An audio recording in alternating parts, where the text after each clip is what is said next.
Olá, meus amigos e amigas, muito bem-vindos. É um prazer tê-los aqui para a nossa fuga de domingo. Uma fuga até os encantos de um certo país do outro lado do Atlântico. Você já sabe de que país estou falando, né? De Portugal, é claro. Então vamos nessa, porque hoje, no Passaporte Portugal, uma vinha que enfrenta riscos para preservar uma tradição europeia. Daqui a 10 anos, o consumidor brasileiro poder usufruir desta maravilha que vai ser um vinho de um vinhedo plantado como era no século XIX. Visitamos a vinícola Luís Pato e conhecemos estas uvas e uma das adegas mais famosas de Portugal. Na Bairrada, descobrimos uma cidade que é muito tranquila, mas que também sabe agitar muito. Tradição, alegria, história, beleza, sabores, tudo isso com um embarque imediato. Está com as malas prontas? Então se prepare, porque o Passaporte Portugal está decolando.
O mundo é digital. Menu digital TagMe. Uma inovação para o seu restaurante.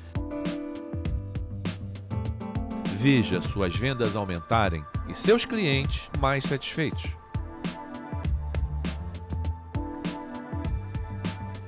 TagMe, o seu menu digital. Só existe uma coisa melhor do que estar em casa.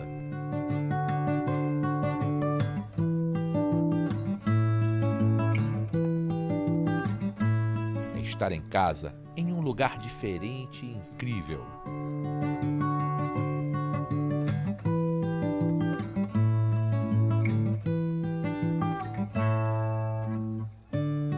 VIP Hotels, a sua casa fora de casa.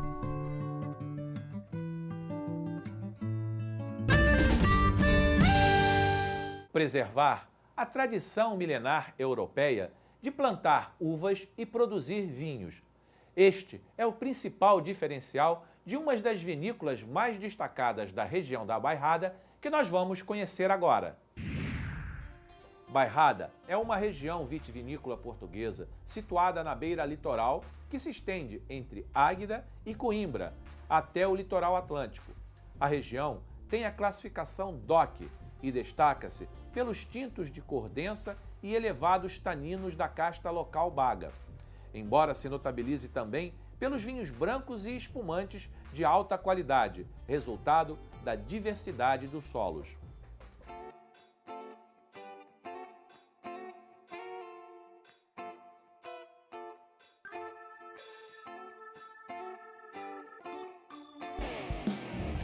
E no nosso quadro Vinhos e Vinhedos de hoje, nós estamos numa das adegas mais emblemáticas de Portugal, que é a adega Luís Pato. E nós vamos conversar com o seu diretor, que ele vai nos mostrar uma experiência que ele vem fazendo com uma vinha que é de 1800 e alguma coisa, utilizando um meio de plantio dessa mesma época. Além disso, nós vamos conversar sobre o mercado brasileiro, vamos conversar sobre os vinhos, vamos conversar sobre enoturismo, porque você aí no Brasil, além de consumir vinho, saber que é muito gostoso, fazer um passeio em Portugal e conhecer suas vinícolas é, acima de tudo, cultura.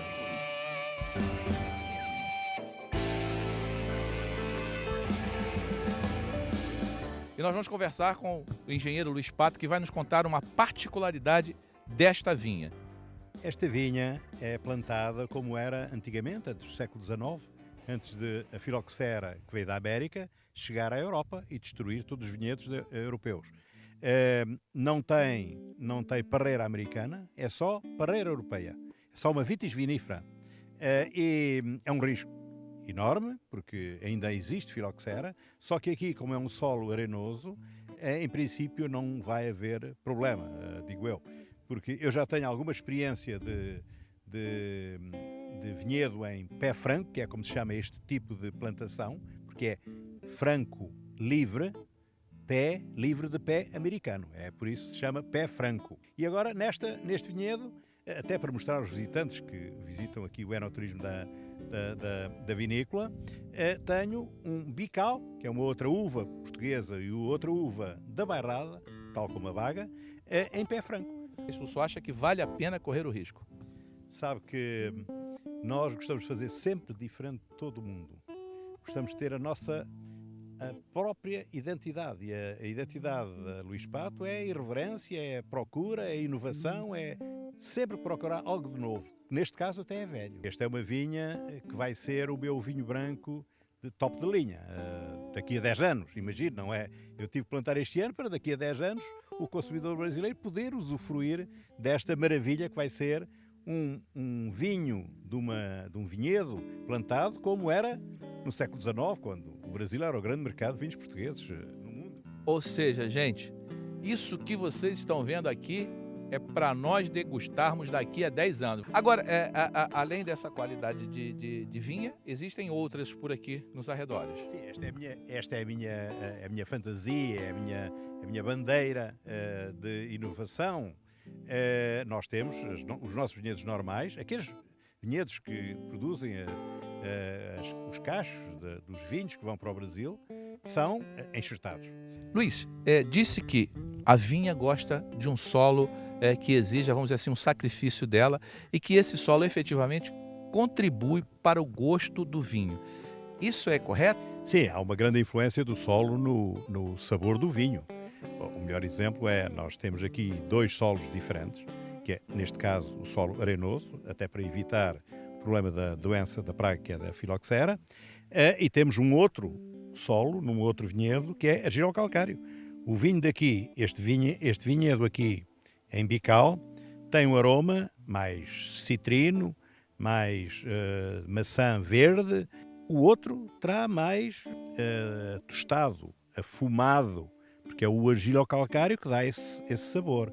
De facto, há uma relação do solo com a qualidade do vinho. E outra coisa, com relação à questão do solo, significa dizer o seguinte, que esse solo, na sua maioria, eles são quase apropriados só para vinhas, é isso? A vinha é uma árvore de clima mediterrâneo, portanto, habituada a sofrer o castigo do tempo. Agora, o senhor é conhecido também pela sua adega, né? O senhor vai nos mostrar um pouco da sua adega? Não é para isso que vocês estão cá? É verdade, nós estamos cá para isso.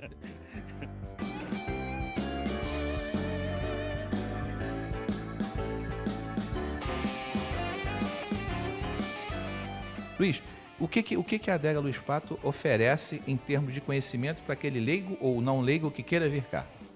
Oferece uma visita guiada à zona baixa, à zona de conservação do vinho na pipa ou na garrafa, à adega ou à zona onde o vinho amadurece em pipos de carvalho francês. Pipos, não barricas, é logo uma diferença em relação a todo mundo. Nós conservamos que é a nossa tradição. E depois é explicado as uvas com que trabalhamos, as uvas tintas e as uvas brancas, são só portuguesas, não trabalhamos com outras. E depois desta teoria, desta educação teórica, sobem e degustam vinhos espumantes, vinhos brancos, vinhos tintos e terminam com vinho doce para ficar com a boquinha doce. Por dia, quanto um brasileiro gasta para vir para fazer um percurso desse? Sim, vindo de Lisboa gastará uns 100 euros. Vindo do Porto gastará menos porque é mais perto, não é? Nós aqui o que cobramos é à volta de 10 euros por pessoa salvo se a pessoa comprar vinho. Se a pessoa comprar vinho, não paga nada. Nós estamos próximos da Coria, próximos de Coimbra, próximos de Aveiro, próximos de zonas turísticas importantes em Portugal. Pode comer peixe em Aveiro, pode comer mesmo ovos moles em Aveiro, pode visitar a Universidade de Coimbra aqui a 22 km, pode ficar na Coria a 6 km.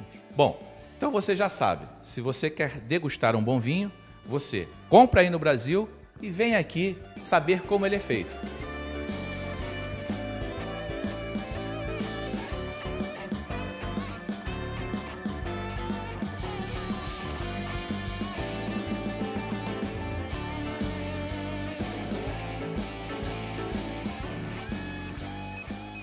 Vamos falar um pouco desses vinhos aqui. Esses vinhos estão presentes no Brasil? Algum desses aqui? Sim, claro, estes são os meus topo de linha. Esse vinho aí é um branco, né? Pelo que eu estou vendo. É um branco de um outro vinhedo. Eu sou muito bourguignon no meu estilo de fazer vinho, até porque gosto dos vinhos da Borgonha, porque nós temos que ter referências. E para mim a referência é o vinho da Borgonha. E também, e sobretudo, porque a Bairrada recebeu muita influência dos monges de Cister, dos monges que vieram da Borgonha, a pedido do nosso primeiro rei, do Afonso Henriques, que era filho de um conde da Borgonha. Portanto, daí a ligação que houve sempre entre Portugal e o condado da Borgonha. E neste início, no início, isso influenciou bastante os agricultores locais e sobretudo os que estavam próximo da capital. E como a Bairrada é muito focada em castas únicas, em uvas únicas, na anterior, na Barrosa, tínhamos Baga. Aqui, neste vinhedo, temos Bical em solo geocalcário, que, curiosamente, eu vou-vos contar a história porque é que comprei este vinhedo. Porque eu comprei o vinhedo em 98. E comprei o vinhedo porque, em 1866, houve um cientista português que visitou a Bairrada e fez um relatório sobre a doença que então tinha aparecido na Europa, que era o ídio. Como é o nome da doença? O ídio. Oídio. E que estava a destruir a produção dos vinhedos europeus, e ele veio para tentar resolver a situação. E, curiosamente, fez um mapa de demarcação da região. E ele, nesse mapa, tinha uma zona delimitada a amarelo, que indicava ser a melhor zona para a produção de vinhos brancos de embarque. Vinhos brancos de embarque eram considerados os melhores vinhos brancos da região. E talvez embarque seria para exportar? Sabe porquê é que se chamava de embarque? Não. Era para exportar para o Brasil. Imagina o que é um vinho branco para poder passar o Equador, passar todas as tempestades e poder chegar em boas condições ao Brasil. Tinha que ser um vinho branco com uma estrutura de um vinho tinto. Daí eu ter comprado o vinhedo para provar que ele tinha razão ou não. E aqui está a prova.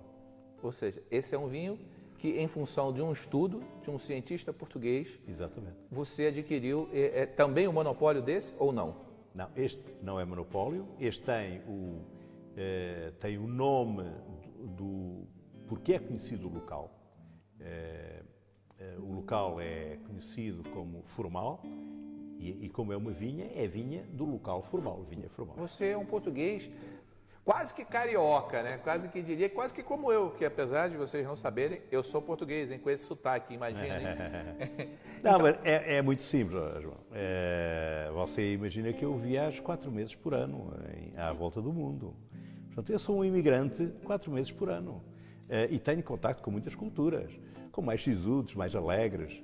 Eu vou-lhe contar uma pequena história que a primeira vez que eu fui ao Japão, o meu importador perguntou-me: o que é que achas do Japão, dos japoneses? E eu disse: olha, os japoneses são os alemães que sorriem. Está vendo? Eles não são sisudos. Eu percebo que Portugal vem fazendo um trabalho muito interessante, né? Podemos citar até recentemente um encontro que houve no Jockey Club, que comparado com o do ano de 2014 foi um retumbante sucesso, né? Sim, eu estava lá, estive nos dois. Eu sou suspeito porque sou vice-presidente da Avenida Portugal. Eu sempre apostei no evento, não só como vice-presidente, mas também como agente económico. Tanto que estive nos dois e foram 2 eventos incríveis de promoção do vinho português.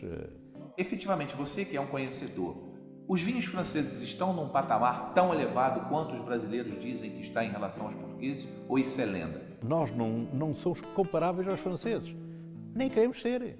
Nós podemos fazer vinhos tão bons como os franceses, mas fazemos diferente, porque nós temos uvas diferentes. Nós temos uma história tão grande ou maior que a França. A grande diferença entre o vinho francês, esses grandes vinhos franceses, e por que não os grandes vinhos portugueses? Porque há vinhos portugueses que duram tanto ou mais que os franceses. Podem envelhecer tão bem e nobremente como os grandes vinhos franceses. O Brasil é uma pequena gota para os vinhos franceses, Estados Unidos, Ásia, e sim. E como esses encarecem muito o produto, os brasileiros, para adquirirem aquela qualidade, têm que pagar como os asiáticos ou como os americanos. Hoje o mercado brasileiro vem a crescer bastante, mas mesmo crescendo muito, entre aspas, ainda é insignificante em termos percentuais. Está correta essa afirmação? Sim, é muito pequeno. Consome 1 litro por ano, o consumo per capita, 1 ou 2 litros por ano. 85% do vinho bebido no Brasil é produzido no Brasil. E como é que está a Adega Pato em relação ao Brasil? Há uma crise que se aproxima e isso fatalmente vai afetar o mercado dos vinhos. O mercado do Brasil é sempre um mercado de altos e baixos. Será sempre assim, porque é a nossa herança, a herança dos portugueses. Portanto, eu vejo que é importante manter uma grande promoção no mercado brasileiro dos vinhos portugueses, onde, como disse antes, nós podemos mais facilmente passar a mensagem pela língua, por causa da língua, e por causa do conhecimento que os brasileiros têm de Portugal. Em termos de investimento, o que uma pessoa que queira investir no vinhedo, se alguém tivesse interessado, quanto é que custaria? Portanto, aí varia um pouco. Se houver um investimento à volta de 50 mil euros por hectare. Então, 50 hectares, 250, 2 milhões e meio de euros. Sim, 8 milhões de reais. 8 milhões, isso já incluindo tudo, né? Desde o terreno, desde o estudo do solo. E aí diluía um pouco o peso que é a adega. A nossa vantagem é que nós, aqui na Europa, normalmente temos isso por herança, portanto, é tudo mais fácil. Porque começar do zero hoje seria praticamente impossível. Mais difícil, é muito mais difícil. Não impossível, mas... Sim, é um investimento muito forte, com rentabilidade, com retorno, que só repõe o investimento ao fim de 50 anos. Ou seja, é para quem gosta. É para fazer vinhedo não é pelo... É por amor, Não, é por amor, não é pelo econômico. Não. Vamos falar desse rótulo aqui, desse 2002. Esse rótulo é a minha fantasia, porque o homem é sonhador. E não há um vinho que seja muito rentável para mim, embora seja o vinho mais caro que eu faço. É o vinho em pé franco, de Baga, em solo arenoso, que eu plantei em 88, e que produz um cacho por parreira. Super concentrado, um vinho que dura 30 anos, um vinho, o último, só para lhe dar uma ideia, o 2011 teve 95 pontos no Parker. E para que as pessoas entendam, essa cotação vai de 0 a 100, está correto? 0 a 100, exatamente. De 0 a 100, ou seja, você está quase no topo, né? E isso é uma faixa mínima de vinhos. Não, é que há uma coisa muito importante, João, é que quando se tiver 94%, é um grande vinho, é um vinho excepcional. Mas quando se tem 95%, passa a ser aquele vinho que ninguém pode deixar de gostar. Sobretudo aqueles que gostam de provar grandes vinhos do mundo. Eu acho que agora só falta nos despedir. Espero que você tenha gostado dessa entrevista. Como claro que você sim. sabe, você é um dos primeiros, vamos dizer assim, entre aspas, a participar, do qual eu te agradeço a gentileza de me ter recebido tão bem, de eu ter despendido seu tempo, que eu sei que é precioso. Muito obrigado. Qual seria a sua mensagem ali para o Brasil? Gostaria que os brasileiros conhecessem melhor os vinhos portugueses para entender que não são os melhores do mundo, mas são tão bons como os melhores do mundo.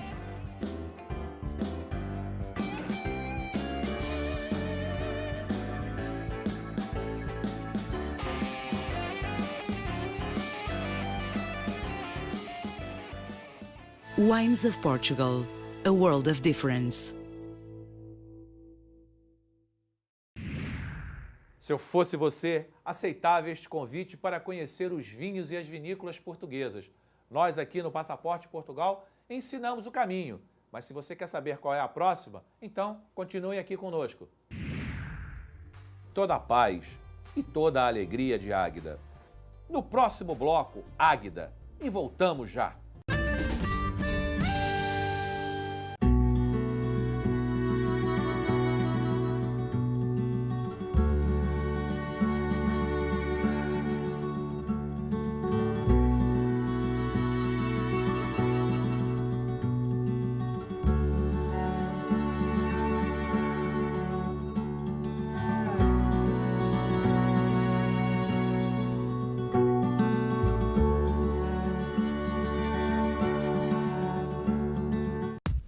O mundo é digital. Menu digital TagMe. Uma inovação para o seu restaurante. Veja suas vendas aumentarem e seus clientes mais satisfeitos.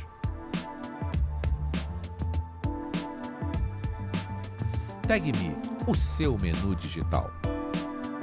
Só existe uma coisa melhor do que estar em casa.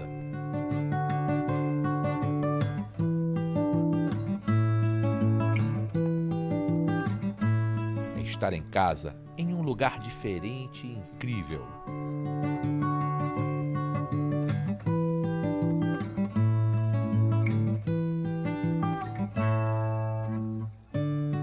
VIP Hotels, a sua casa fora de casa.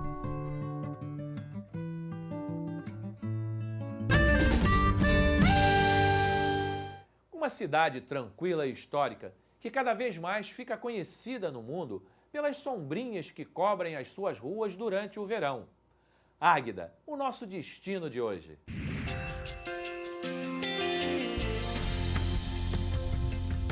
Quem olha estas águas tão tranquilas talvez não imagine, mas este rio já foi a principal rota de ligação entre as riquezas produzidas no litoral e as que vinham da serra, na região da Bairrada, no centro de Portugal.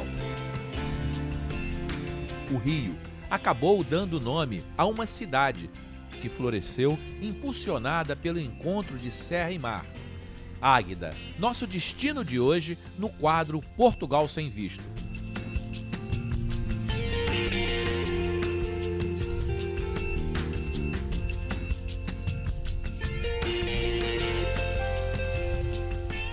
Se a navegação pelo rio Águida foi substituída por modernas rodovias, a cidade manteve sua vocação para ser um ponto de encontro e é capaz de atrair milhares de pessoas.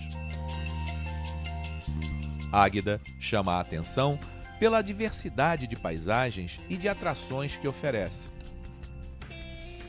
Seu charmoso centro histórico é repleto de belos sobrados,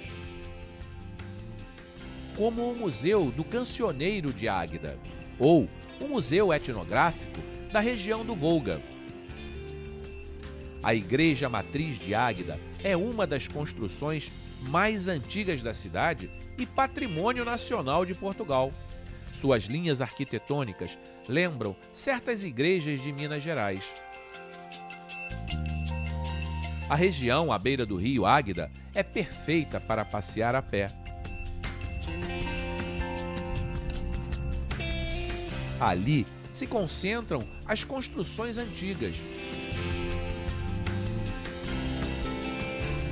Também podemos apreciar as pontes, como a mais antiga delas, a Ponte de Pedra Vermelha, do tempo do reinado de Filipe II, da época em que o Brasil havia sido descoberto. E durante o passeio, nada melhor do que experimentar as delícias culinárias locais. Nós estamos aqui na Pastelaria Trigal. É a pastelaria mais conhecida, vamos dizer assim, mais tradicional aqui da cidade de Águida. E aqui tem um pastel que é o concorrente do pastel lá de Belém, aquele pastel tão famoso aí no Brasil. E eu vou provar agora esse pastel e vou ver se realmente ele é tão bom quanto dizem e se é tão bom quanto o pastel de Belém.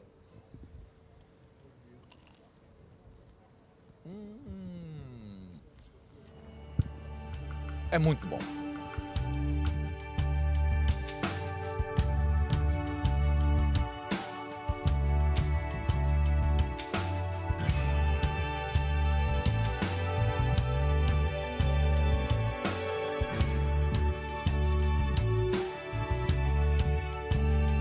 Águeda também abriga importantes sítios arqueológicos que comprovam a ocupação romana da região na antiguidade, e belezas naturais como a maior lagoa da Península Ibérica. Com cerca de 15 mil habitantes, Águeda desenvolveu sua indústria de alta tecnologia, mas não perdeu a tranquilidade característica de suas ruas. Quer dizer, olhando assim, você pensa que está num lugar bucólico, sem muito o que fazer. Mas olha, gente, isso aqui daqui a 2 dias se transforma.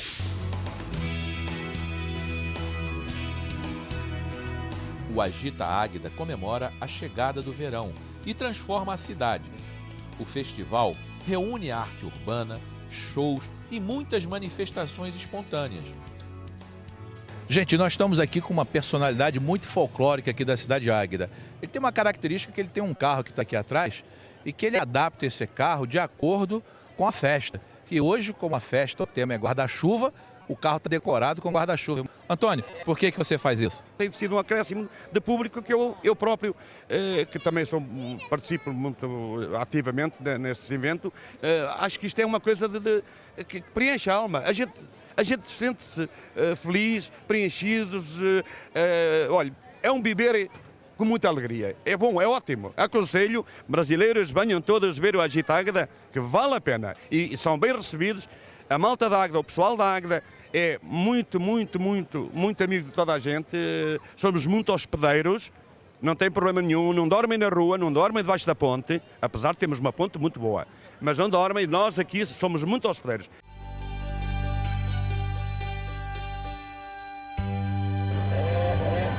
Aqui, a rua é o palco. Uma das atrações aqui da festa do Agita Águeda são as estátuas vivas. Como vocês podem ver, o público fica todo prestando atenção, porque ele faz algumas brincadeiras para animar o público.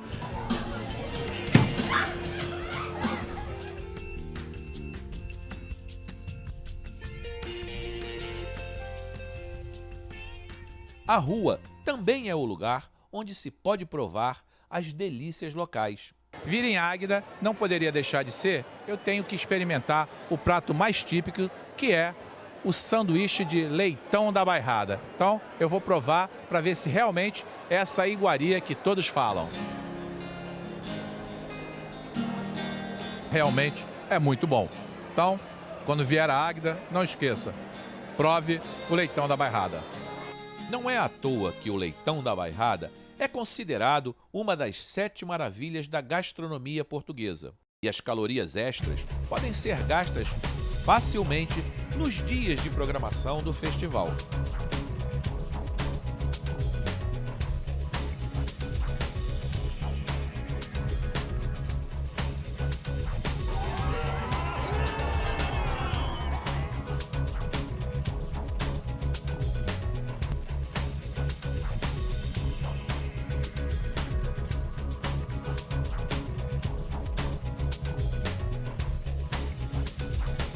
Apareçam, que nós temos muito gosto em buscar receber de braços abertos. Águeda, uma cidade de muitas atrações. Se você vem a Portugal, não deixe de conhecer Águeda. É uma cidade que tem história, tem muitas curiosidades e tem um doce espetacular. Por isso, quando vier a Portugal, dê uma passada em Águeda. É próximo de Coimbra, é próximo de Braga, é próximo do Porto, ou seja, é bem pertinho. É só pegar o carro e vir para cá. Nós já vimos aqui um monumento da antiguidade em solo português. Agora, você sabia que também existem monumentos orientais em Portugal? Quer conhecer lugares que você nem imaginava que existiam em solo português? Então, você é meu convidado de honra para o próximo programa Passaporte Portugal. Um abraço e até lá!